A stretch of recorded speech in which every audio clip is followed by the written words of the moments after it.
Bonjour à toutes et à tous, je m'appelle Michel Diaz et j'ai le plaisir d'animer ce webinaire. On va passer une petite heure ensemble sur le thème de l'entertainment à l'edutainment. Canal+ réinvente les codes de sa formation en ligne. Bref, un thème très, très prometteur. J'espère que nous allons tenir nos promesses. Et je passe tout de suite sur la présentation des personnes qui vont intervenir.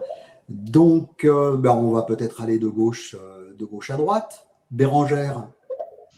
Bonjour à tous. Bérangère Veuillat, Learning et Développement Manager à la Canal Academy dans le groupe Canal+. Yann. Oui, bonjour à tous. Donc, moi, je suis Yann Pierlot. Je travaille dans les équipes de Bérangère Vuela et je suis chef de projet Digital Learning. Stéphane. Bonjour à tous, donc Stéphane Villaret, je suis donc comme Yann, formateur, concepteur pédagogique à la Canal Academy. Quant à toi, Elodie, tu n'appartiens pas à Canal+, mais tu es devenu essentiel dans le dispositif qui a permis la réussite du projet. Je te laisse te présenter. Bonjour, je suis Elodie Primo, la fondatrice et la directrice de MOS. Bien, je ne me présente pas parce qu'on a un programme chargé, vous me connaissez sans doute pour les webinaires que j'anime en général, et on va passer directement à la présentation de Canal+. Mais bon, on ne va pas perdre évidemment beaucoup de temps là-dessus parce que c'est une marque que tout le monde connaît. J'espère que vous êtes nombreuses et nombreux à être abonnés à Canal+. Si ce n'est pas le cas, ne comptez pas sur Bérangère pour vous faire un prix parce que de toute façon, il y a beaucoup de clients et ils ne font pas de prix. Et puis, tout de même, quelques chiffres qui sont intéressants. 21,8 millions d'abonnés dans 40 pays, donc la dimension internationale qu'on oublie parfois un petit peu. 7500 collaborateurs, dont 3000 en France, et 250 métiers. Donc, c'est dans ce contexte-là qu'intervient la Canal Academy. Et je vais demander tout de suite à Bérangère de nous présenter ce qu'est la Canal Academy à l'intérieur du groupe Canal+. Alors, la Canal Academy, on est une petite équipe de 7 personnes et on dépend directement de la direction commerciale, marketing et relations clients, ce qui fait de nous une équipe très opérationnelle en fait. On a 2500 apprenants. Et l'idée, c'est vraiment d'être au cœur de nos contenus. Donc, on fait de la conception à la mise en prod de nos contenus. On y reviendra plus tard. Et on a pour mission de former toutes les forces de vente pour la France, pour les abonnements français. Voilà. Et du coup, on y reviendra. Mais les plus, c'est qu'on peut réagir rapidement par rapport à notre business, mettre en place des dispositifs présentiels, digitaux et distanciels. Et puis les moins, c'est qu'il faut une équipe qui se forme très, très régulièrement. Mais ça, du coup, on y reviendra. Voilà. Et donc, Bérangère, on Oui. se voit, si je puis dire, aujourd'hui pour un projet particulier, et on aura l'occasion de reparler de la plateforme digitale MOS Chorus de Mossman 5, évidemment, ce Tout à fait. projet qui s'appelle Découverte de Canal+. Alors, en quelques mots, qu'est-ce qu'on peut en dire? Découverte Canal+, c'est l'idée de mieux accueillir nos conseillers clientèle, puisque 90% de la cible de nos apprenants, ce sont des conseillers clientèle et qu'on ne voit pas forcément souvent, qui sont sur différents sites.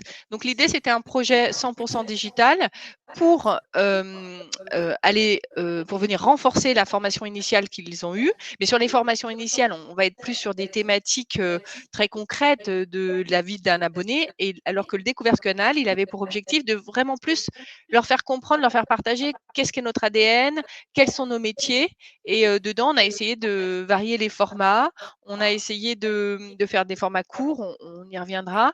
En tout cas, l'idée, c'est vraiment de faire découvrir à nos conseillers Canal pour qu'ils soient les meilleurs ambassadeurs aussi après de la marque. Voilà. Donc, 8 formats pédagogiques, Oui, accompagnement dédié. Oui, sur ce cursus-là, on a vraiment mis l'accent sur l'accompagnement un accompagnement sur la plateforme, en dehors de la plateforme. Enfin, on a essayé de toucher les conseillers, les managers, enfin toutes les équipes. On a essayé de jouer l'accompagnement complet. Voilà. Et puis, donc ce que je disais, celui-là, en plus, il est 100% digital et en période de Covid, ça nous a bien servi. Il représente 2h30 de contenu, mais qui sont en général pas plus de 5 minutes chaque contenu. Donc voilà, c'est Alors, très… on aura l'occasion voilà, de parler des KPI par la suite, mais exactement. là, on peut quand même en afficher un qui est tout à fait remarquable, c'est-à-dire un taux de participation considérable. Oui, alors celui-là, bah, c'est le seul aujourd'hui qui atteint ce taux de participation. Du coup, ça a à la fois, il avait vocation surtout à être là pour les nouveaux conseillers, mais la bonne surprise, c'est que même les anciens conseillers sont allés faire ce parcours spontanément. Voilà, d'où un taux de participation qui est le meilleur de nos cursus en fait. Alors, comme On a un petit peu d'écho. Juste, je vous signale qu'on a un petit peu d'écho derrière. Donc, si jamais ceux qui ne parlent pas, merci de couper le son. Comme ça, on aura Bérangère toute fluide. D'accord. Okay. Très bien, bah, c'est à moi de parler. Alors, je laisse le micro ouvert. Marion, que je n'oublie pas, qui ne se montre pas, mais qui est essentielle dans le dispositif de ce matin, parce que c'est elle qui a organisé tout ça. Donc, merci Marion, a commencé à exprimer qu'il est possible donc de chatter via l'outil que nous utilisons qui est Livestorm, de poser des questions et il y aura des sondages tout au long de notre webinaire. Donc surtout, n'hésitez pas à contribuer, à faire vos remarques, à chaud, etc. Et on essaiera de réagir à notre tour. Alors, nous avons organisé le webinaire autour d'un certain nombre de mots-clés et vous verrez qui ont du sens par rapport au projet. Mais avant d'entrer dans ces mots-clés, je veux signaler, là c'est le président du jury des trophées du Digital Learning qui s'exprime, que le projet Découverte Canal+ a obtenu le trophée 2021 dans la catégorie expérience et engagement apprenant. Donc on va beaucoup parler d'expérience et d'engagement apprenant ce matin. Et peut-être on va commencer par parler, si vous en êtes d'accord, de l'ADN en fait, de Canal+, et dans quelle mesure cet ADN de Canal+ a été mobilisé à l'intérieur de la Canal Academy pour effectivement créer les formations et la réussite du projet Découverte. Ceci dit, avant de se lancer là-dedans, je ne sais pas ce que vous en pensez. Moi, j'ai bien envie de lancer un petit sondage qui va être lancé par Marion. Donc, allons-y pour le sondage et vous allez pouvoir réagir. Alors, je ne le vois pas à l'écran, mais je pense qu'on va le voir apparaître. Où trouvez-vous votre inspiration pour vos différents dispositifs de formation? Vous avez un onglet sondage. Donc, le sondage apparaît. Vous pouvez cliquer plusieurs réponses. J'imagine, je vais moi-même dire comment je m'inspire, où je m'inspire pour retrouver de l'inspiration donc sur mes dispositifs de formation. Je vois apparaître les résultats. Alors, on ne va pas les commenter immédiatement parce qu'on réservera un commentaire à nos 3 sondages à la fin du webinaire, sachant que vous avez toutes les possibilités de répondre tout au long du webinaire. Les sondages ne sont pas clôturés. Maintenant, Bérangère, revenons sur la question de l'ADN. Et j'aimerais bien savoir ce qui caractérise, selon vous, l'ADN de Canal+, et finalement, comment ça s'exprime, ça peut être mobilisé à l'intérieur de la Canal Academy. Mais en fait, nous, pour le mettre en rapport avec notre équipe, d'abord, ça a été des changements. C'est un groupe où on a beaucoup de changements. Et ben, c'était pareil pour notre équipe. Il y a 4 ans, c'est une équipe qui était beaucoup sur le réseau et sur sur du présentiel. Et puis, on s'est dit, voilà, il y a une réorganisation, de nouveaux objectifs, et on va aller sur notre service client. Et du coup sur du digital. Alors là, la première chose, c'est que par rapport à un changement comme ça, on a pu construire un parcours de formation pour se mettre un peu le pied à l'étrier. Voilà, donc ça c'est une des premières choses, c'est qu'il y a toujours beaucoup de changements dans notre groupe, on le sait, et du coup ça développe des compétences d'adaptation. Et ça c'est ce qu'on a fait. Et après, petit à petit, nous, dans notre équipe, c'est 7 personnes, c'est 4 formateurs. et 4 formateurs et 2 personnes support transverses. Très important aussi. Nos formateurs vont faire tout ce qui est la conception, la réalisation et le déploiement. Et les 2 personnes transverses vont être vraiment sur l'administration de la plateforme, l'animation, la coordination, la connaissance de tous les contenus et sur le reporting et l'analyse. Et du coup, cette organisation, elle nous permet d'essayer en tout cas de gérer le bout en bout. Et pour nous, c'est hyper important parce que comme il y a beaucoup d'actualités par rapport à notre groupe, par exemple, et ben derrière, on a aussi besoin de mettre à jour. La mise à jour de nos contenus, autant que la création des nouveaux contenus, elle est super importante. Et si on devait toujours passer par l'externe pour nous faire nos mises à jour, déjà, c'est compliqué de passer toujours, c'est pour ça qu'on le fait très peu, de passer en externe par rapport à nos propres contenus. Des fois, c'est très long d'expliquer. On parle de nos décodeurs, on parle de la finance, on parle de la technique, on parle de nos offres. Donc, c'est très compliqué d'expliquer pour faire. Donc, vaut mieux qu'on fasse nous-mêmes.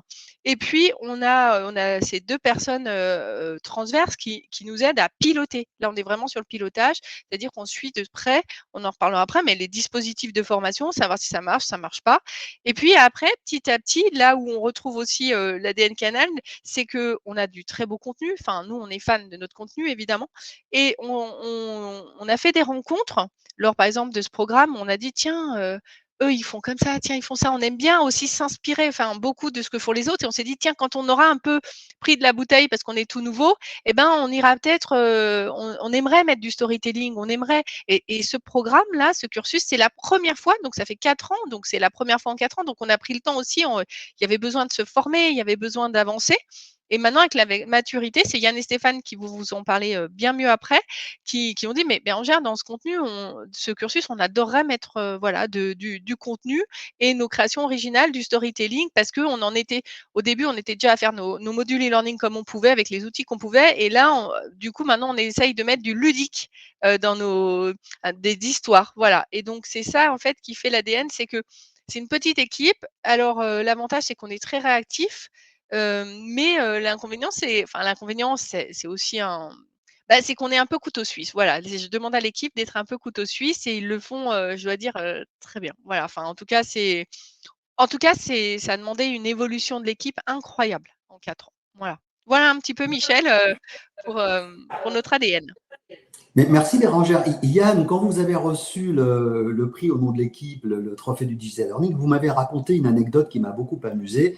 Vous avez donc été lancé dans des Learning Expeditions pour préparer un petit peu les nouveaux travaux et la transformation digitale de la Canal Academy, et vous avez été amené à rencontrer notamment l'Institut de formation du Crédit Agricole. Et vous avez découvert des choses intéressantes, n'est-ce pas?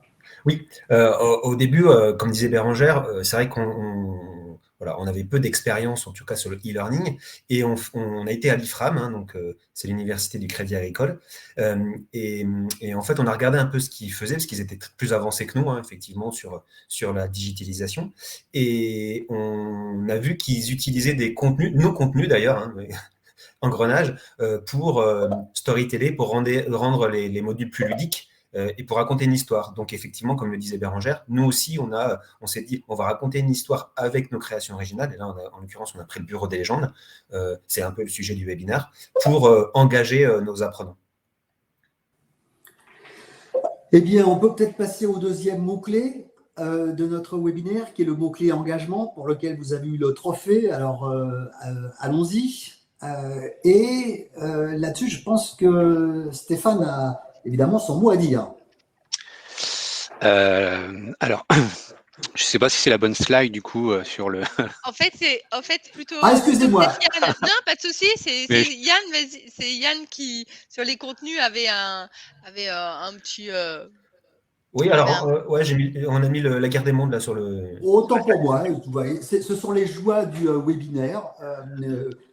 Outil extrêmement souple. Moi, je n'avais pas tout à fait la même version, mais directement, passons au contenu, puisqu'après tout, Bérangère a beaucoup insisté sur le fait que Canal+ produit des contenus, évidemment, et des contenus de très grande qualité. On vient d'en parler, notamment avec la série Engrenage. Et du coup, la qualité de ces contenus, ça a aussi déteint sur tout ce que produit la Canal Academy. Donc, voilà peut-être sur cet aspect contenu, Stéphane, insister parce qu'effectivement, c'est extrêmement important. Oui, effectivement, les contenus, c'est important, d'autant plus que pour revenir au cursus découverte Canal, donc c'est un cursus de onboarding, hein, c'est comme ça qu'on l'appelle, l'idée, c'était de permettre à nos conseillers, finalement, d'acquérir une bonne connaissance de notre groupe Canal+, et de nos offres, nos produits, etc. Donc, il faut bien comprendre que ce cursus e-learning digital, il arrive après une formation initiale qui dure 2 jours. C'est une formation présentielle, qui est très pratique. Enfin, il y a du théorique, évidemment, hein, dans cette présentielle, mais il y a aussi beaucoup de pratiques de manipulation, de training. Et à l'issue de cette formation, on a demandé à nos apprenants, à nos conseillers, donc, de réaliser le cursus découverte Canal.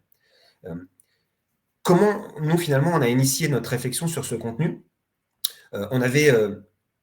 C'est nous qui écrivons la présentielle de 12 jours, donc on l'a écrit, on l'a suivi, on l'a animé, on a participé, puis on a suivi aussi les conseillers après. Donc on a des retours, on avait déjà une idée de ce qu'on allait mettre dans notre cursus digital. Et puis, on a aussi les retours des formateurs, on a les retours des conseillers, des managers qui nous disent, ben voilà, il faudrait aussi travailler là-dessus, il faudrait travailler là-dessus. Et puis on a fait un sondage, en fait. On a demandé à ceux qui avaient participer à la formation initiale, de nous dire, écoutez, dites-nous très concrètement, qu'est-ce qui vous manque, qu'est-ce que vous voulez développer lors de votre FI. Et donc, on a pris toutes ces informations, on a fait un storyboard dans l'équipe, on a partagé ensemble, et puis on a créé ce qu'on appelle, nous, un escalier pédagogique du cursus. Donc, le cursus, il est composé de 5 grandes étapes, et dans chacune de ces étapes, vous avez des ressources différentes qui représentent un objectif pédagogique partiel. En fait, il faut savoir que ce qu'on appelle, nous, un cursus, c'est plusieurs ressources pédagogiques. Je pense qu'on y reviendra, hein, de la vidéotelling, etc. Donc, c'est plusieurs comme ça, ressources pédagogiques les unes derrière les autres. Et dans celui-ci, là, celui sur lequel on a eu le prix, et qui est storytellé avec le Bureau des légendes, on a 5 étapes. Alors, ces 5 étapes, c'est assez facile, hein, finalement. C'est 5 étapes qui sont en entonnoir, finalement, qui partent de la vision du groupe Canal+. D'ailleurs, vous l'avez dit, Michel, c'est vrai qu'on ne connaît pas forcément la partie internationale du groupe Canal+. Donc, on commence par la partie internationale, on explique à nos conseillers ce que c'est. Et puis, on va jusqu'à leur métier à eux de conseiller, donc plus lié à la réponse à nos clients. Donc, si je résume, les 5 étapes, c'est Canal+ International, Canal+ France, donc les activités du groupe Canal en France, groupe Canal+ en France.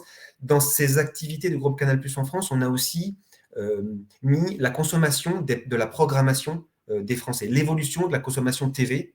Alors, c'est plus consommation de télé aujourd'hui, c'est plutôt consommation de la programmation dans cette partie activité France. Après, on a une étape sur les offres, une étape sur les programmes, évidemment, ça c'est hyper important pour nous, et une partie sur les services.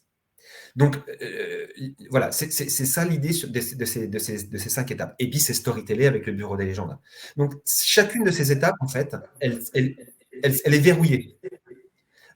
Donc, il faut faire toutes les ressources pour ouvrir la deuxième étape. Et de chaque côté d'une étape, vous avez les missions storytelling du Bureau des légendes. Donc, c'était un peu ça l'idée.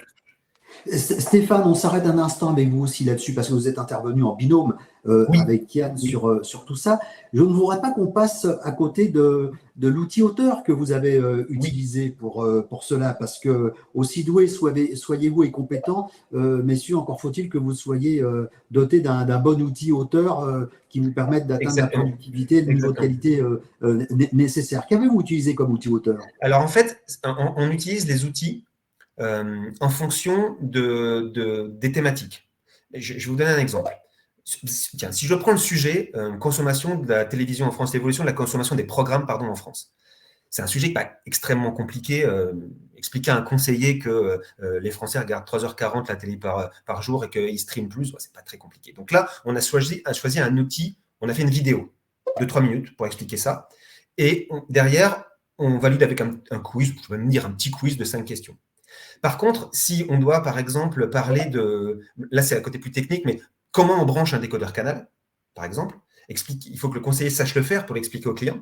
Là, on a besoin d'un outil. Et effectivement, c'est là qu'on utilise l'outil auteur Moscorus, parce qu'on a besoin d'un module qui dure quand même plus longtemps et qui soit plus lié à de la manipulation. Donc, en fait, il va prendre le cordon Internet, il va le brancher sur le décodeur. Le conseiller va faire la manipulation. Et là, on a besoin de Moscorus ou de Storyline pour réaliser ce type de manipulation. Donc, ça dépend du sujet et ça dépend aussi de ce que nous, on veut faire travailler à l'apprenant.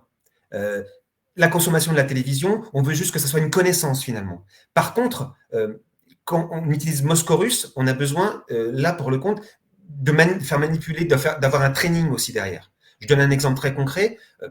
Votre client, il vous dit ça, bah, j'ai pas réussi à brancher mon décodeur. Quelles sont les réponses que vous...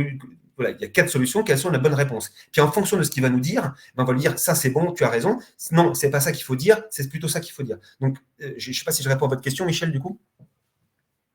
Si vous répondez à votre question, et je voudrais juste que peut-être Elodie rebondisse très vite là-dessus, puisque Moz Mind Insight a une stratégie dès le départ tout à fait étonnante et innovante de proposer un outil auteur, je dirais, accolé à sa plateforme Moscorus. Donc peut-être en 2 mots là-dessus, Elodie.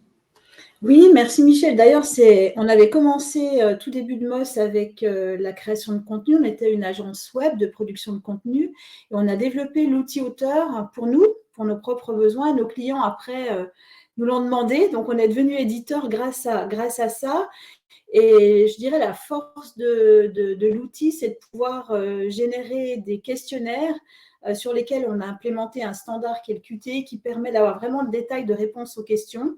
Donc, on a des fonctionnalités d'évaluation aussi par le biais de ces questionnaires qu'on a mis en place qui sont, je pense, assez puissantes par rapport à ce qu'on trouve sur le marché. Et puis, comme l'a dit aussi Yann, on utilise d'autres outils auteurs pour produire des contenus. Donc, c'est bien de donner une variété, je trouve, sur la plateforme et de pouvoir utiliser toute une palette d'outils finalement pour concevoir ces formations. En fait, Moscorus, on l'utilise de plusieurs manières au niveau de, là, vous parliez des quiz, Elodie, de plusieurs manières. Il y a le module e-learning, donc l'objectif pédagogique partiel. Je dois savoir brancher un décodeur et donc il va avoir un quiz à la fin de ce module-là pour bien valider qu'il ait compris. S'il n'a pas compris, on lui dit, bah, écoute, refais-le. Et puis, à la fin du cursus découverte canal, on a un énorme quiz d'une vingtaine ou une trentaine de questions pour la validation de la connaissance totale du cursus. Et là, on utilise aussi Moscorus, parce qu'effectivement, comme vous le disiez, il y a des retours, et puis l'apprenant peut aller voir où il a faux, et puis se corriger, etc. Merci Yann. On va peut-être passer au prochain mot-clé. On a vu ADN, on a vu contenu, et on a insisté beaucoup sur les contenus, parce que comme chacun sait, le contenu est roi, content is king. Et maintenant, nous allons traiter de l'engagement et je suis très heureux qu'on arrive enfin à donner la parole à Stéphane qui doit se dire mais qu'est-ce que je fabrique là? Excuse-moi Stéphane. Oui, bon, on connaît ma patience. Je suis désolé Stéphane, j'étais dans le truc. Merci Yann. On va pas commencer déjà à faire des histoires quand même pendant ce webinaire. Hein. Merci Michel de me donner la parole sur l'engagement du coup. Alors l'engagement, c'est vrai que c'est un concept qui est pas évident quoi du coup à définir puisqu'il existe une multitude de définitions, c'est très varié. Nous à Canal, à Canal Academy, on est parti du principe que l'engagement c'est cette énergie qui est propre à chacun hein, et qui nous pousse à réaliser une tâche. Après la question c'est comment activer cet engagement et cette énergie. Alors, on peut considérer qu'il y a, je dirais, 2 types d'engagement. Il y a l'engagement naturel et l'engagement qui nécessite des activateurs, on va dire, périphériques. Alors, concernant l'engagement naturel, bon, il répond du coup à une attente, à un besoin. Et comme le cursus découverte, comme l'a souligné Bérangère et Yann, du coup, répond à un besoin terrain, donc il est à lui seul un levier d'engagement naturel. Donc, il va attirer les. Alors, ce qui a été très surprenant, et d'ailleurs, dans le taux de participation, qui est énorme, c'est qu'on a attiré nos apprenants qui étaient là depuis très longtemps, enfin les anciens, ceux qui sont déjà en poste. Ce qui veut dire que ça a vraiment suscité la curiosité, l'envie d'apprendre. Comme quoi, il faut jamais négliger ce principe de curiosité apprenante. Ensuite, sur l'engagement, on a des activateurs qui sont liés qui sont plutôt périphériques. Et il y en a plusieurs. Je dirais que le premier, alors Yann en a parlé tout à l'heure, c'est l'activateur de communication. En fin de formation initiale, on va diffuser une vidéo à nos apprenants où on va expliquer qu'ils vont devoir passer un premier cursus. Et ce premier cursus, c'est le cursus de la découverte du groupe Canal+. Donc déjà, on va donner du sens, c'est important dans la formation à donner du sens à ce qu'on va faire, et on va faire un peu aussi de teasing. Et du coup, ça, on le place à la fin de la formation initiale. Ensuite, on a des activateurs qui sont liés à la stratégie d'apprentissage. Alors là, c'est assez intéressant puisque nous, dans cette stratégie d'apprentissage, on a une approche ludo-pédagogique. Je viens de le souligner avec on a storytellé du coup le cursus sur notre création originale. Vous voyez derrière moi ces phénomènes, notre agent secret, sur la série du Bureau des légendes, où l'apprenant va être immergé dans cet univers de la série où il devra réaliser dans le cursus 5 missions. Donc tout ça, c'est aussi des facteurs très engageants. Et on en a parlé aussi, un autre activateur, je dirais, engageant, et celui-là, il est lié du coup à la composition du cursus. C'est très important. Je ne sais pas si ça vous est déjà arrivé d'être sur des cursus ou des mini-cursus. C'est toujours le même format, vidéo, vidéo-texte, vidéo-texte. Il faut avoir un engagement naturel pour aller au bout, hein, du coup, ou alors que le besoin soit bien déterminé. Ce qui est très important, c'est aussi de varier du coup les formats pédagogiques. Et nous, dans cette expérience apprenante, on la voulait vraiment optimum pour eux, et ce qu'on proposait, c'est des formats comme du vidéotelling, de la vidéo, des modules classiques avec Moscorus. J'ajouterais aussi qu'avec Moscorus, parce que alors moi j'aime bien tout ce qui est lié à l'innovation et ce qui est lié aussi au côté ludique, j'en parlerai tout à l'heure peut-être dans la gamification, c'est qu'avec l'outil auteur, on peut intégrer aussi, alors ça va peut-être parler à nos concepteurs, des géniali et faire des animations et gamifier encore plus le module. Donc c'est super intéressant. Et du coup, ça ouvre les chakras de la créativité. Et Dieu sait, bon, je suis pas trop loin parce que sinon, je sais que Bérangère va me recadrer là-dessus. Donc, mais en tout cas, voilà, c'est aussi un outil auteur où on peut faire beaucoup de choses dans la créativité. Voilà, donc il y a ce principe d'approche pédagogique, de ludopédagogique dans cet activateur d'apprentissage. Et tous ces formats variés qui vont contribuer du coup à favoriser l'engagement apprenant. Voilà, donc en gros. Et peut-être, Stéphane, puisque vous venez de parler de ludopédagogie, oui. On peut faire un focus particulier sur la gamification, hein, et donc passer effectivement à la prochaine planche. Quelle place la gamification a trouvé dans le parcours? Dans quelle mesure est-ce que c'est un levier d'engagement pour les apprenants? Je vais partir sur une anecdote pas plus tard qu'hier. J'étais sur le terrain, sur un plateau, et je discutais avec un conseiller, et il me disait j'ai l'impression d'apprendre sans travailler. Quelle bonne nouvelle. Voilà, parce qu'il faisait des modules, et dedans il y avait de la gamification. Alors, du coup, on sait que la gamification, le jeu apporte du plaisir. Et l'utiliser dans la formation, utiliser, on va dire, les codes et les mécanismes du jeu vidéo dans la formation va apporter cette sensation et ce sentiment d'apprendre, du coup, sans s'en rendre compte. Dans nous, comment on a inséré cette gamification dans le cursus? Il y a deux choses. Yann nous a expliqué un peu l'escalier pédagogique, donc c'est ce qu'on fait, objectif global et on liste toutes les objectifs partiels. Et après on se pose et on se dit maintenant, nous on sait que la gamification c'est un levier aussi puissant dans l'engagement. On va se dire comment on va l'insérer dans ce cursus. Donc voilà, on sait qu'on avait 5 étapes, qu'on voulait le storyteller sur le Bureau des légendes. Et du coup, nous, notre stratégie, c'était de positionner entre chaque étape une mission du Bureau des légendes. Dans ces missions, du coup, donc il y en avait 5. C'est là où on va utiliser les codes du jeu vidéo. L'apprenant, c'est un peu un escape game. Il va devoir sortir d'une salle avec des zones de clic. Il va devoir découvrir un code secret pour voir le code et avoir le document top secret. Il va devoir fuir d'une pièce. Donc voilà, tout ça, ça contribue à la gamification et aussi du coup au plaisir de faire des choses sur notre plateforme. Donc il y a cette stratégie gamifiée ludo-pédagogique. Et il y a aussi dans notre propre ressources, on utilise la gamification. Alors on peut parler de différents biais. Je dirais il y a des jeux. On peut parler de jeux d'indices. Voilà. Il y a de l'humour, il y a des ambiances. Des fois, c'est même un peu absurde. Ce qui est important, c'est d'activer des zones d'attention et de mettre l'apprenant dans un état de flow quasi en permanence. Il s'aperçoit pas, il le dit lui-même, qu'il est en train d'apprendre des choses sans faire trop d'efforts. Et ça, c'est ça qui est puissant, quoi. C'est parce que rien de plus que, enfin, je veux dire, le pire ennemi du concepteur, c'est l'ennui. Enfin, pour l'utilisateur final, je dirais.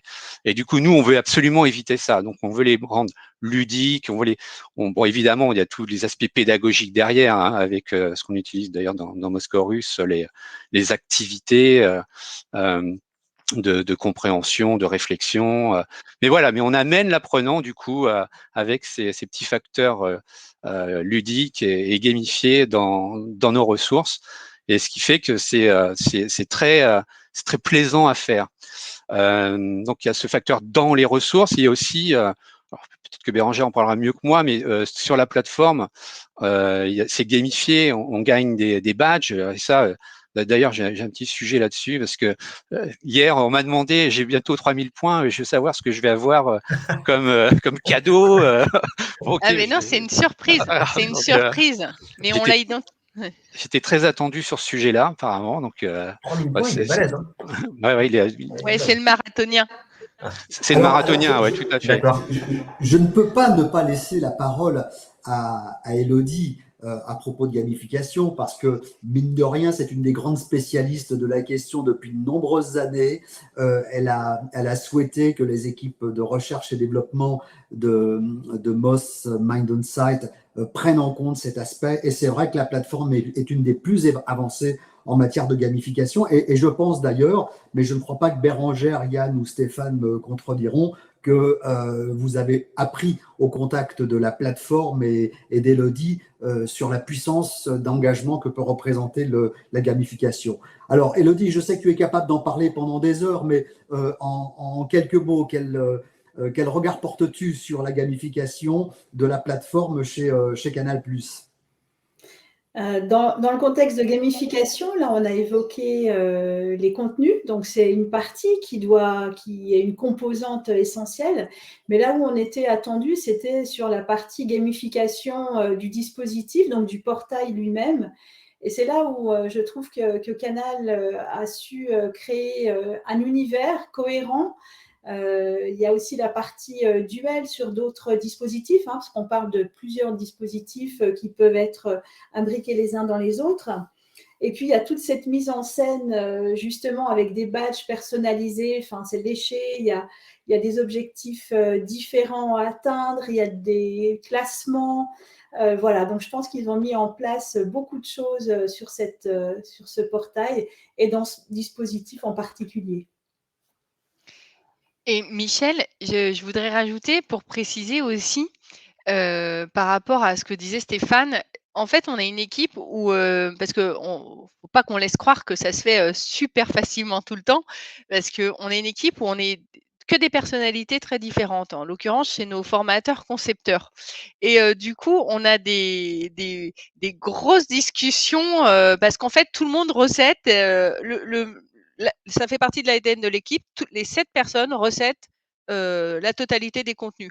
Alors, des fois, il y en a les 7, des fois, c'est 3 personnes. Enfin, l'idée, c'est que tout le monde sache exactement ce que fait chacun pour s'inspirer, pour être au courant. Et les univers sont complètement différents selon qui traite le sujet. Un même sujet, et encore hier, on avait une grosse discussion parce que quelqu'un a fait, par exemple, un module sur de la finance, sur un truc très technique. Et il l'a fait dans une ambiance complètement film d'antan et muet, etc. Et on avait une grosse discussion parce que, par exemple, moi, ça me plaisait parce que ça m'emmenait ailleurs que de la finance. Et d'autres disaient, mais non, ce sujet-là, moi, je l'aurais plutôt traité comme ça et tout. Et c'est ça aussi qui est vachement important et qui amène une diversité. C'est bien souvent la diversité de nos formats et de la manière dont c'est traité, elle est liée aussi déjà naturellement à qui la traite dans mon équipe. Donc ça, c'est top parce que ils sont tellement différents, on n'essaye pas d'homogénéiser nos modules. Voilà, ça c'est un truc, c'est-à-dire chacun a un style et c'est bien que chacun ait un style. Après, ça n'empêche pas des fois, par exemple, Stéphane, il vous parlait de jeu d'indices, il m'a fait recéter quelque chose qui m'a trop agacée, je dois le dire. Je ne trouvais aucun indice et cette semaine, par exemple, et là, on peut se dire, mais attends, voilà, et finalement, on l'a laissé. On se dit, bah, pourquoi pas, pourquoi pas. Et voilà. Et après, il y a des choses qu'on a laissées et 3 ans plus tard, on se dit non, là, c'est plus possible. On va les enlever. Mais voilà. Stéphane, vous devriez y aller un peu plus mollo avec Bérangère, sinon vous allez préparer une mauvaise Bon, il fait ce qu'il veut. C'est vrai que je suis un peu facétieux. Et puis, on aime bien challenger Bérangère en lui proposant des choses différentes. Donc, des fois, et vous savez, le changement, des fois, ça apporte la critique. Nous, on y est préparé, du coup. Mais voilà, il faut aussi être proactif et proposer des choses. Ceci dit, Marion vous a concocté un deuxième sondage, donc vous pouvez aller dans l'onglet sondage pour répondre à la question comment intégrez-vous la gamification dans votre dispositif de formation. Et même chose que tout à l'heure, on répondra à la fin, enfin on commentera à la fin. D'ailleurs, il y aura beaucoup de questions auxquelles on devra répondre aussi à la fin du webinaire. On peut passer maintenant évidemment à un autre mot-clé ou expression clé qui est le blended learning, parce qu'on peut se demander dans tout ça comment s'agence cette gamification, ces différentes modalités de formation dans les parcours, dans une combinaison efficiente, etc. Et là-dessus, Yann, qui est étrangement silencieux depuis va pouvoir de nouveau s'exprimer sur le blended learning. Voilà, j'ai vu des questions, parce que justement, j'essaie de répondre aux questions, c'est pour ça que je suis un peu silencieux, j'essaie de répondre aux questions. J'ai vu qu'il y a des questions sur le blended learning. Alors, on nous demande, est-ce que c'est mieux le e-learning après le présentiel, etc. Donc, on n'est pas arrivé à ce point-là quand même, en toute modestie, on n'est pas arrivé à ce point-là, nous. Mais par contre, ce qu'on a identifié, c'est que le blended learning améliore les KPI. Ça, on l'a calculé, on l'a sorti, on l'a prouvé en fait. Je peux revenir aux découvertes canal. Alors, il est 100% digital, hein, le découverte canal. Bon, voilà, c'est un peu ça l'idée. Le Covid, le contexte sanitaire, vous le savez, a modifié les choses et on a fait, pendant cette période-là, plus de digital. On a même été, nous, jusqu'à adapter le présentiel en distanciel. Nous, les formateurs de la Canal Academy, plus que nos formateurs sur les plateaux. Mais en tout cas, nous, ils l'ont fait aussi, mais nous, on l'a fait, voilà, on l'a eu fait. Mais on reste persuadé malgré tout que le présentiel est indispensable. Surtout pour la partie manipulation, travail en équipe, interaction en groupe, tout ça. Nous, on est sûr, et on ne fait pas baisser notre taux de présentiel. Sur un blended learning, donc, alors, e-learning après présentiel, avant présentiel, on fait un peu les deux. Donc, on fait généralement le e-learning, pour nous, il est lié à l'apport de connaissances produits, process. Et le présentiel, il va faire un rappel de tout ça, mais il va aussi amener le training, l'entraînement, le travail en groupe. Après, notre apprenant, il va en production. Et on fait ce qu'on appelle, nous, du micro-coaching, du coaching minute. Alors, c'est surtout du débriefing d'appel. Un peu pareil que ce qu'on a pu constater sur certains modules. Souvent, le coaching, il est fait de telle manière au conseiller qu'il lui fait un débriefing d'appel sur plein de choses à débriefer. Et en fait, nous, on a formé nos managers pour les débriefer sur un sujet. Parce que Le conseiller, il va être débriefé, il va avoir 5 sujets, il va se dire, mais je commence par quoi? Qu'est-ce que je dois faire? Enfin bref. Par contre, donc on demande, nous, à notre conseiller de faire sur un sujet. Notre blending, il est comme ça. E-learning, présentiel, production, et après, débriefing d'appel. Est-ce qu'il y a des bonnes solutions? Voilà. Est-ce qu'il faut mettre le e-learning avant, après? On n'en est pas encore là. Mais par contre, ce qu'on sait, c'est que ça améliore les KPI de vente, les KPI de taux de satisfaction et taux de rétention. La rétention, chez nous, c'est des gens qui appellent et qui ne veulent plus l'abonnement. Oui, je voudrais changer d'abonnement. Donc, on a des taux de rétention et le blending learning, d'ailleurs, c'est Stéphane qui a travaillé sur ce sujet. Le blending améliore ces taux de rétention pour les apprenants, les conseillers qui ont fait la formation. Merci Yann. Ce que je propose, c'est qu'on avance parce qu'il nous reste encore 2 mots-clés à traiter. Et surtout, il y a des questions, il y a des sondages, etc. Donc, on va passer surtout à cette notion extrêmement importante d'accompagnement et de KPI. On en a parlé longuement. Et là, on va laisser la parole à Bérangère sur ces 2 mots-clés. Oui, alors du coup, sur l'accompagnement, nous, on a vraiment essayé de faire la totale, parce qu'on s'est rendu compte qu'on avait l'idée vraiment que ça allait faire exploser nos taux de participation. Alors, il y a tout ce qu'on a fait en amont. On a fait des teasers, on a fait des vidéos explicatives, on a fait des mises en avant sur la plateforme, et il y a tout ce qu'on a fait sur la plateforme. Alors là, je voudrais vraiment revenir là-dessus parce que la plateforme, on en avait une avant. Franchement, c'est hyper dur de choisir une plateforme. La plateforme qu'on avait avant, typiquement, elle n'était pas évolutive. Elle ne nous permettait pas de faire des choses qui nous frustraient et nous embêtaient. Et tout ce qu'on a pu faire sur la plateforme, par exemple, on s'est dit, tiens, et si on faisait des pushs, des annonces personnalisées en fonction d'où vous en êtes sur le cursus. Par exemple, vous l'avez commencé, on dit, allez, continuez, faites un effort. Si vous ne l'avez pas commencé, on va lui dire, tiens, tu nous as oubliés, vas-y, oublie-nous pas, enfin des choses comme ça. On va essayer de mettre des petites pointes d'humour sur nos rappels, mais ça, c'est des pushs personnalisés, par exemple, qu'on a demandé à Moss. Après, on a fait aussi les mises en avant. Pour nous, c'est hyper important de pouvoir avoir la main sur les mises en avant. Ça, c'était pareil. Et tout cet accompagnement, après, on a eu aussi un accompagnement sur j'allais dire, dans les comités de pilotage. C'est-à-dire qu'on a fait en amont, en dehors de la plateforme. On l'a fait sur la plateforme et on l'a fait aussi dans les comités. Et là, on a besoin de reporting. Et là, c'est pareil. Alors là, c'est un chantier énorme depuis 1 an et demi avec les équipes de Moss sur le reporting. Et là, ça porte ses fruits.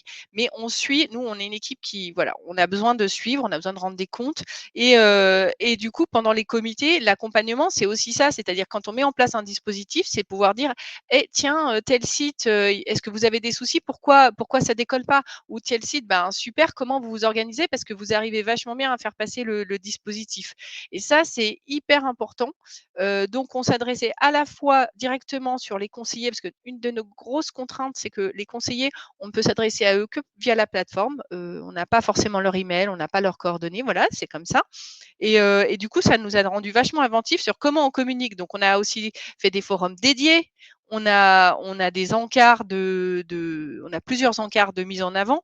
Par exemple, on a une mise en avant immersive de fond qu'on peut changer nous-mêmes tout le temps. On a des carousels de mise en avant, des choses comme ça.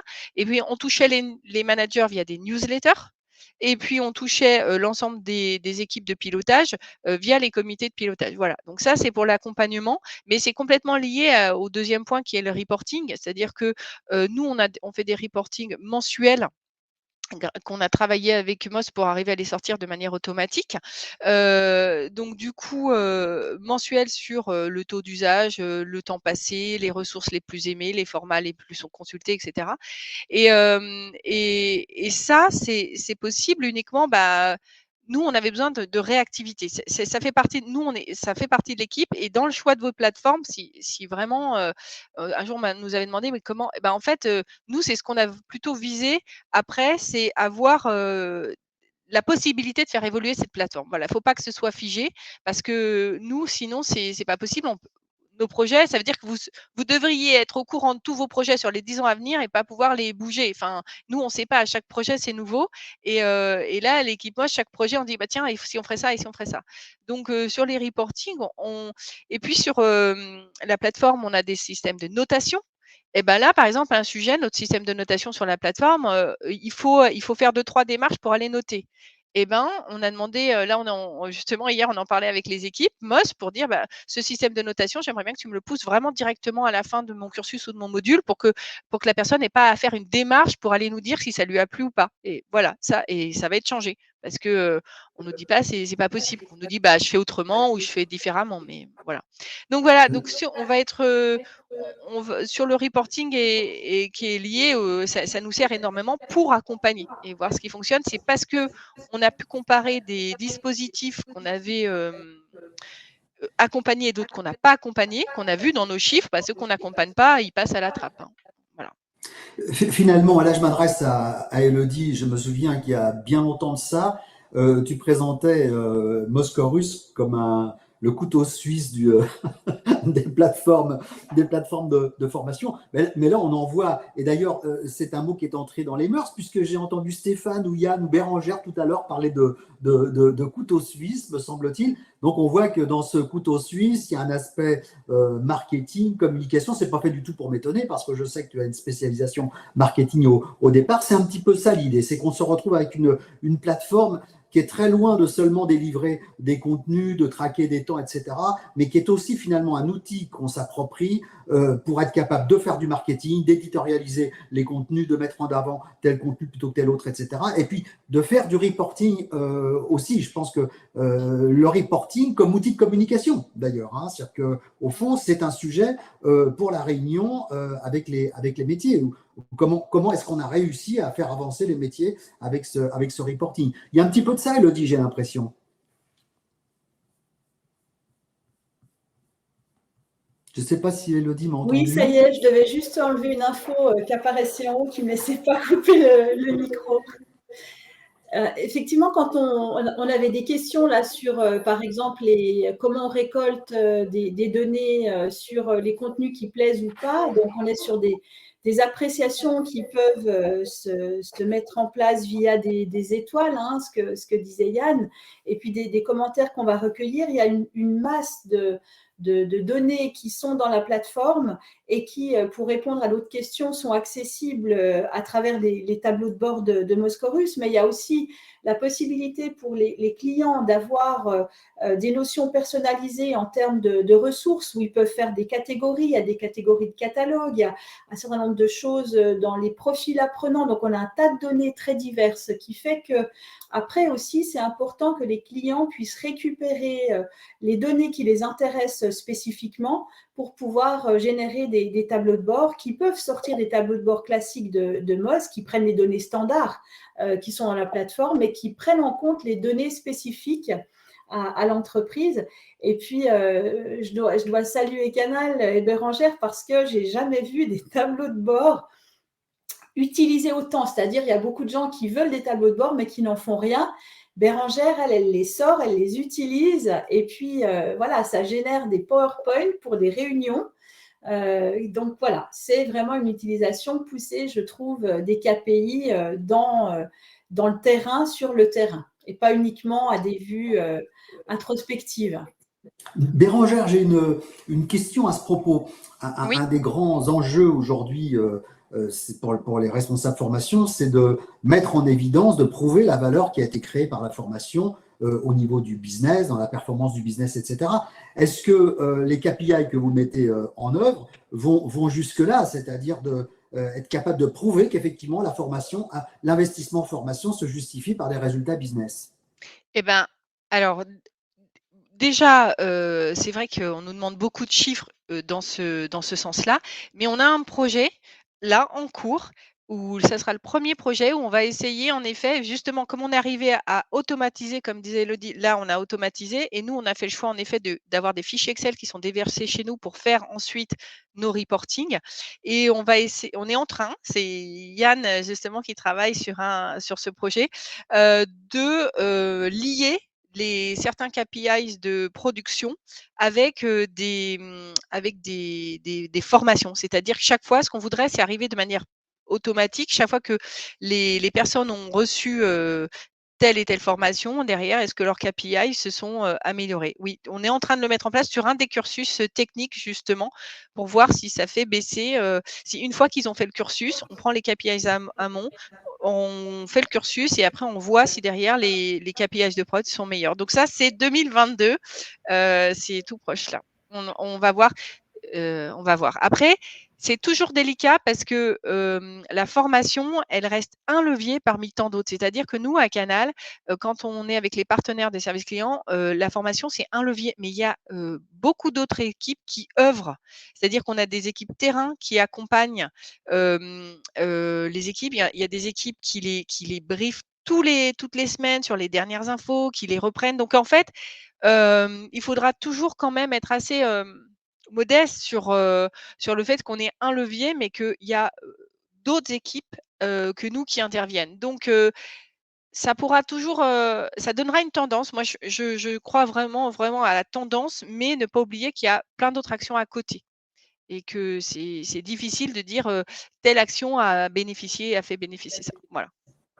Je vois que Marion a produit le dernier sondage, donc vous allez pouvoir y répondre. Et puis, j'aimerais qu'on ait un screenshot, un petit exemple de design de ce que finalement, à quoi correspond tout ce qu'on vient de dire. Alors, c'est pas bien grand, moi je vois pas grand-chose, mais peut-être est-ce que je vais vous laisser commenter ce qu'on voit là en fait.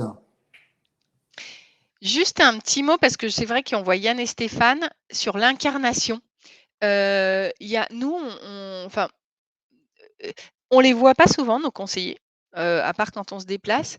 Et une des choses que je suis persuadée, c'est qu'aussi l'équipe formation, pour qu'ils aient envie d'aller sur notre plateforme, etc., nous faire des demandes, parce qu'ils ont l'air. Il faut aussi qu'on l'incarne. Et donc, c'est vrai que quand on dit on fait les vidéos, ce sont les formateurs qui non seulement sont les concepteurs, mais qui se mettent devant la caméra. En fait, là, vous voyez Stéphane et Yann, parce que c'est eux. Et donc, j'aime l'idée qu'on retrouve régulièrement l'équipe formation. Et là, bon, c'est un petit peu en avant-première, mais on a fait notre première séance podcast la semaine dernière et on va retrouver les voix de nos formateurs. Et en tout cas, sur ces cursus, c'est important. C'est un des moyens qu'on a pour qu'il y ait un attachement, une relation de confiance qui se lie en fait au-delà de. On fait aussi des points mensuels avec notre communauté de formateurs. Mais pour les conseillers, ben, c'est notre façon. Et des fois, après, ils vont sur les plateaux, ils font ah mais c'est Yann, ah c'est Jennifer, ah mais c'est. Enfin voilà, c'est assez sympa. Voilà, pour ça, après, pour les garçons, si vous voulez bien sûr ajouter quelque chose, comment se passe le cursus, se construit. Yann et Stéphane sont en train de devenir des stars, si je comprends bien. Sur les plateaux. Oui, non, bah après, voilà, sur les vidéos, c'est vrai que c'est un exercice qui est pas simple hein, quand même à réaliser, mais on le fait volontiers et puis on le fait avec bonne humeur. On l'a fait aussi là sur les podcasts. C'est une autre manière encore de pouvoir mémoriser une information. Parce qu'on reste toujours dans l'idée pédagogique hein, quand même. Une vidéo, un objectif pédagogique, un podcast, un objectif pédagogique. Et oui, ça fait partie. En fait, la vidéo, c'est une des ressources qui est la plus demandée sur notre plateforme par les conseillers. Quand on leur demande qu'est-ce que vous aimez, qu'est-ce qui vous apporte, c'est souvent, il y a la vidéo qui ressort. Donc, c'est pour ça qu'on l'utilise très régulièrement. Et là, on voit effectivement, je suis en train de sur la vidéo. Et c'est tout simplement génial de pouvoir produire soi-même vous vous rendez compte, des vidéos, des modules, des podcasts. Il y a une palette qui est très large et nous, on n'est pas du tout dans la redondance, quoi. On apprend tous les jours. C'est une remise en question aussi tous les jours, la pédagogie. Donc, et pour utiliser aussi tous ces formats-là, parce qu'on se pose beaucoup de questions, évidemment, parce que l'objectif final, c'est pour l'utilisateur final. Donc, il faut beaucoup d'humilité. Et puis, ce que nous propose Bérangère de nous former en permanence, ça c'est aussi génial. Je tiens quand même à le souligner, parce qu'on est toujours dans cette innovation, dans cette approche de nouvelles ressources, et nous on apprend quoi, enfin à faire une vidéo comme le disait Yann, un podcast, enfin tout quoi, c'est énorme. En tout cas voilà, c'est super quoi. Et de pouvoir le proposer à nos apprenants, c'est ce qu'il y a de mieux. Dans les questions qui sont posées, Stéphane, on voit bien qu'il y a une espèce de petite envie là des personnes en se disant bah oui mais il y a un matériel incroyable chez j'ai entendu matériel, des ressources incroyables chez chez Canal+. Donc, on sait très bien, par exemple, que dans les entreprises, lorsqu'on veut commencer à créer des contenus pédagogiques en ligne, etc., se pose la question d'utiliser des banques d'images, du matériel qui existerait plus ou moins inventorié. Là, vous êtes en fait dans un monde qui est tellement privilégié en matière de production de contenu de formats divers et variés que vous baignez dans un bain qui est extrêmement favorable. Et je pense que il y a un certain nombre de questions autour de ça. En tous les cas, implicitement, c'est pointé, il me semble. Oui, complètement. Vous avez raison, Michel. Donc, on est dans un univers à Canal+ où on a des studios à disposition, on a du matériel. Donc, c'est vrai qu'on peut être privilégié par rapport à ça. Mais après, il faut aussi avoir cette volonté de le faire. Tu vois, ça, c'est aussi c'est différent. Donc, mais nous, on a ça, on a cette volonté, on a du matériel. Après, tout n'est pas forcément si simple, hein, mais en tout cas, quand on a l'envie et l'envie de faire des choses, on peut les faire. Et même pour des vidéos, des fois, il suffit pas. Maintenant, aujourd'hui, avec ce qu'on a sur des fonds verts, des lumières, enfin tout ce qu'il faut. Maintenant, on peut se créer un mini studio pour pas trop cher, quoi. Donc, c'est. Oui, d'ailleurs, je voudrais quand même revenir là-dessus. En fait, nous, on a des studios, mais la manière dont c'est organisé, par exemple, on n'a jamais tourné une vidéo en studio. On s'est acheté un Canon, 2 Projo, un fond vert sur les vidéos. Parce que en fait, d'abord, on était géographiquement pas forcément avec les studios, et puis les studios de l'antenne, voilà, ça reste une organisation. Et puis toujours, c'est-à-dire, on peut pas demander à des cadreurs comme ça. Enfin, c'est quand même des mondes. Ils sont très pris, je veux dire, avec les émissions. Nous, toutes les vidéos qui sont sur la plateforme, c'est dans notre petite salle de formation qu'on les a fait. Donc il faut et puis comment ça s'appelle, les outils. Les outils, c'est des outils que vous retrouvez. On a parlé Geniali, on a parlé Storyline, on a parlé de Moscorus. Voilà, c'est plus, je pense, que la difficulté souvent, c'est aussi que les équipes soient assez staffées aussi pour le faire. Parce qu'en fait, ce qui est compliqué, c'est qu'on a rencontré des équipes où ils sont 2. Faire l'administration de la plateforme, faire la conception, la réalisation, la mise en prod, les mises à jour et tout ça, ça devient juste pas possible. Donc, on n'arrive pas à produire. Il faut arriver à dégager un peu. En fait, pour faire ça, je trouve que le luxe, c'est avoir quand même le temps de réfléchir un minimum à ce qu'on veut faire. Si on est tout le temps dans le rush de la production, ça étouffe aussi la créativité. C'est ça qui, aujourd'hui, nous, on a, c'est quand même ce temps-là pour, même si, comme tous les équipes, on est très, très challengés, mais on a rien à faire. Faire un module de formation, il faut le penser. Voilà. Et donc, du coup, il faut du temps pour le concevoir. Sinon, on devient un producteur à la chaîne. Et oui, on prend du PowerPoint, puis on fait des slides PowerPoint en formation. Après, voilà, c'est par rapport aux directions, c'est ça, si les directions elles comprennent l'enjeu.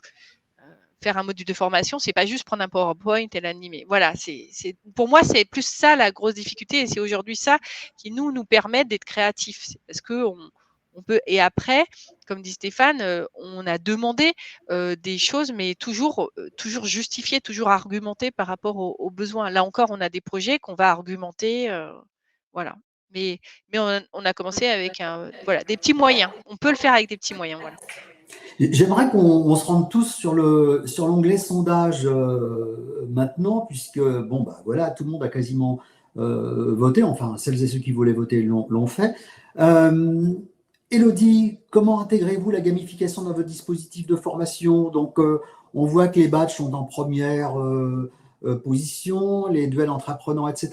Est-ce que ça correspond à ce que tu vois toi-même chez tes clients? C'est-à-dire que la gamification, effectivement, c'est essentiellement ça.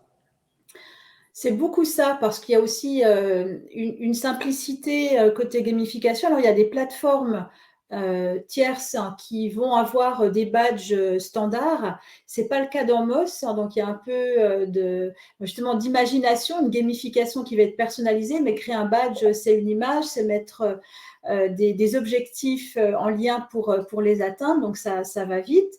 Je vois aussi que le côté quiz duel entre apprenants un bon taux. C'est ça, c'est l'émulation de groupe, que les gens puissent réviser en se challengeant. Et puis, ce que je vois moins, c'est les univers gamifiés.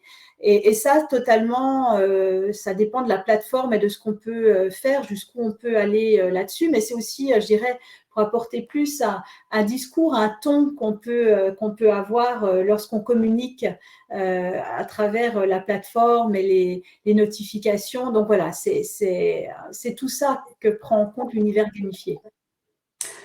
Bérangère, sur l'inspiration qu'on trouve pour les dispositifs de formation, je vois que c'est essentiellement maintenant de l'inspiration en ligne, c'est-à-dire qu'au fond, notamment les salons professionnels sont assez peu utilisés. Et c'est vrai que ça correspond peut-être aussi à une période un peu spécifique de crise sanitaire où on n'a pas pu tous se déplacer comme on le voulait. Vous reconnaissez un petit peu là-dedans? Alors, oui et non. C'est-à-dire, nous, là, ce qu'on est en train de lancer, c'est des rendez-vous trimestriels avec des sociétés, enfin des équipes comme nous ou pas comme nous, justement, des équipes formation, c'est ça que je veux dire. Nous, on est en train de mettre ça en place avec une rencontre par trimestre parce qu'on a besoin de parler et voir ce que font les gens et montrer si certains veulent échanger. En fait, nous, c'est qu'on cherche chez des sociétés qui veulent bien nous rencontrer et après, on montre ce qu'on fait. Et vous faites ça comment? Et même, par exemple, on utilise tous les deux le même outil. On fait, mais comment vous l'utilisez? Nous, on aimerait faire des escape games et vous le faites, vous le faites pas. Et en fait, comme disait par exemple Yann au début, quand on avait rencontré l'IFCAM, qui était quand même, ils étaient super avancés, ils faisaient des trucs, ils ont été adorables de nous recevoir et de nous montrer ce qu'ils faisaient, c'était hyper inspirant. Et ça, on s'est dit, puis ça permet de voir un peu on se situe, qu'est-ce qui se fait, des trucs qu'on a loupés. Par exemple, j'ai vu l'autre fois quelqu'un qui travaillait sur la voix en formation. Et je me dis, mais ouais, c'est super. Enfin voilà. Donc nous, on va aussi, parce que les réseaux sociaux, tout ça, l'équipe me le dit, c'est vrai, de faire la veille et tout ça, c'est beaucoup de temps. Et finalement, de prendre le temps de se poser une fois par trimestre à la rencontre d'une société qui veut bien échanger avec nous, ben, on va essayer de privilégier ça, en fait. Ça permet de se poser aussi. Ben, c'est toujours la même chose. Ça permet de se poser pour dire, pour prendre un petit peu de recul sur ce qu'on fait. Voilà, on va plutôt, nous, essayer de faire plutôt ça. Alors, on a commencé il y a 1 heure, 1 minute. Donc, on a tenu notre objectif. Il y avait beaucoup de questions, mais je vois que Yann, Stéphane, Marion ont répondu au fil des questions. Donc, d'une partie des questions, ça c'est une bonne chose. Je ne doute pas que vous aurez à cœur de répondre aux autres questions qui n'ont pas pu être répondues jusqu'à présent. Bon, je pense qu'on arrive à la fin de notre webinaire. Évidemment, je voulais vous remercier toutes et tous. J'entends l'audience pour votre participation super active. Vous avez été nombreux, près de 100 à un moment donné. Beaucoup de questions, beaucoup de réactions dans le chat. Finalement, c'est ce que j'ai l'habitude de dire, le digital learning, c'est les clients qui en parlent le mieux. Et on voit bien que Bérangère, Yann et Stéphane savent en parler, surtout quand ils font équipe avec une équipe comme celle de Moss Mind on Site. Donc, mille merci pour ce très beau projet. C'est ce que vous nous avez indiqué. Mille merci pour votre intervention à vous, parce que moi, j'ai appris des choses. Hein, et c'est pas facile depuis le temps que je suis sur le marché d'apprendre des choses. Donc, je suis toujours très heureux de découvrir des beaux projets comme cela. Un dernier mot peut-être, Élodie, Bérangère, Yann, Stéphane, pour conclure. Alors, je vais ouvrir le jeu, comme ça je laisserai la main à Canal pour conclure. Je voulais déjà remercier Canal d'intervenir, de partager, d'être aussi un client qui, au niveau R&D, est très actif et nous fait progresser. Et j'espère qu'on a la réactivité attendue de ce côté-là. Et puis, on parlait aussi dans les sondages des clubs utilisateurs. Avec cette époque, on n'a pas eu l'occasion de faire notre Moss Club annuel au bord du lac, hein, Léman. C'est bien dommage parce que je pense que les autres clients auraient été très contents de pouvoir parler en vrai avec l'équipe de Canal. Et puis voilà, en ligne, c'est pas la même chose. C'est bien de pouvoir se retrouver en présentiel. Donc, c'est mon souhait qu'on puisse se retrouver au bord du lac bientôt. Ben, moi, je voulais dire merci à tout le monde aussi. Alors, je serai un petit peu de la formation, mais c'est rigolo parce que, en fonction des images qu'on avait mis sur la presse, il y a des gens qui ont rebondi sur nos créations originales. Donc, il y a plein d'abonnés, du coup. Je voulais les remercier, en tout cas, pour leur bienveillance. Et il y a plein de séries qui vont arriver. Création originale, vous allez voir, ça va être génial. Merci à tous. Oui, donc comme Yann, hein, je remercie effectivement tous nos auditeurs qui ont pris le temps de nous écouter. C'est vraiment sympa. Pour ma part, moi, c'était la première fois que je participais à un webinaire et je trouve que l'expérience est somme toute géniale. Merci à Michel aussi. Du coup, voilà, moi je vous souhaite plein de bonnes choses dans le digital, dans la formation. Voilà, c'est quelque chose de passionné et c'est ça qui nous anime. Voilà, je vous souhaite une très bonne journée. Ouais, bah, merci à tous et puis, bah, voilà, j'espère peut-être que dans l'auditoire, on va faire des belles rencontres aussi et que, on pourra échanger, avec vous et puis désolée si on n'a pas répondu à toutes les questions, mais en fait, on peut aussi y répondre après, en fait. Enfin, plus tard. Bien sûr, parce que là, il y a l'amorce d'une communauté, la communauté des personnes qui ont Exactement. participé à ce webinaire, et donc il est possible de continuer d'échanger. Alors, au moment de terminer, moi, je dois dire que j'étais très heureux de voir que chacun des mots-clés était accompagné, illustré par une image d'une série Canal+. Et je dois dire que The Young Pop est de loin ma préférée. J'ai adoré ça et je pourrais la consommer absolument sans modération. Donc, merci aussi à Canal de nous produire des choses qui nous occupent bien. À bientôt. À bientôt. Au revoir. Au revoir. Au revoir, merci. Merci Au revoir, à tous. merci.